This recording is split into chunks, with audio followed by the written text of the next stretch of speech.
नमस्कार. कौटुंबिक हिंसाचार किंवा अत्याचाराची परिस्थिती जेव्हा हाताबाहेर जाते तेव्हा जीवाची सुरक्षा सर्वात महत्त्वाची असते. अशा वेळी घर सोडण्याचा निर्णय घ्यावा लागू शकतो. पण लक्षात ठेवा, घर सोडणे म्हणजे पळून जाणे नव्हे, तर सुरक्षिततेकडे जाणे आहे.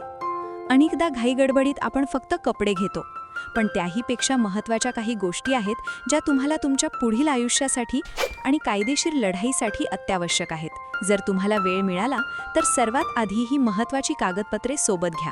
1. आधार कार्ड आणि रेशन कार्ड. सरकारी मदत मिळवण्यासाठी हे सर्वात महत्त्वाचे आहेत. 2. बँक पासबुक, कारण तुमचे आर्थिक स्वातंत्र्य यात आहे. 3. आरोग्य कार्ड. आजारपणात उपचारासाठी हे गरजेचे आहे. आणि 4. लग्नाची पत्रिका किंवा लग्नाचे फोटो. हे खूप महत्त्वाचे आहे, कारण कोर्टात तुम्ही पत्नी आहात हे सिद्ध करण्यासाठी आणि पोटगी मिळवण्यासाठी हा पुरावा लागतो. जर मुले सोबत असतील तर त्यांचे जन्म दाखले आणि शाळेचे प्रमाणपत्र घ्यायला विसरू नका, जेणेकरून त्यांचे शिक्षण थांबणार नाही. तसेच तुमची आर्थिक सुरक्षा महत्त्वाची आहे. तुमचे दागिने म्हणजेच तुमचे स्त्रीधन आणि स्वतःच्या नावावर असलेली संपत्तीची कागदपत्रे आणि पैसे सोबत ठेवा. हे तुमचेच आहेत आणि कठीण काळात हेच तुम्हाला आधार देतील.